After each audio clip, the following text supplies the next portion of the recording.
binuksan na yung anak ko. Ayan. So, salamat. Maraming salamat, Mamo and Trish. Ayan, from Japan, sa Luxurious Pia. Ayan. So, ito yung binigay nila sa sa anak ko. Ayan. Tapos, syempre, ito rin yung yung bag na actually, syempre yung Hello Kitty talaga, usually, Japan talaga siya. So, ayan. So, talagang siya.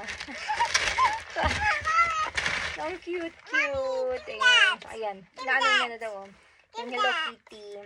Tapos, syempre, meron din tayong mga, ayan. So, nag-trade kasi ng chocolate. Ayan. Tapos, ito, kaya umorder ako ng mga chocolate. Ayan. Actually, nagpa-send rin ako sa, sa Pilipinas nito. So, darating na rin yun para sa aking family sa Pilipinas.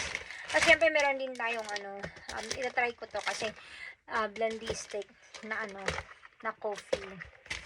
Ayan. Tapos, syempre, meron din tayong mga summer, mga pang-summer ng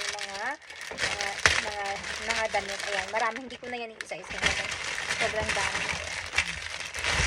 Ayan. Nakakaano. Kasi nga, di ba, nag-crave ako. So, ayun.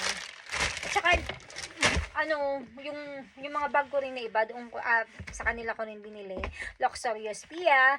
Ayan, kung kung trip nyo bumili ng mga damit, mga damit, ng mga chocolates, or mga bag, yung mga, authentic guarantee talaga. So, ayan, sa Japan. Ayan, so thank you so much. Ayan, nakakainin ko na yun. Nakainin yun. Alright. Basta i-message nyo yung or i-like nyo yung page nila. Kasi talagang nagbibenta sila ng mga luxury items. At saka syempre kung mag-crave din kayo ng mga pagkain, andun din. Tapos yung mga premium din na mga damit, kung mga pang-opisina, ganun. Meron din yan sila. Alright, thank you, Mama and Trish from Luxurious Pia. Maraming salamat all the time. Ayan. Actually, years na ako kumukuha sa kanila ng mga ng mga items.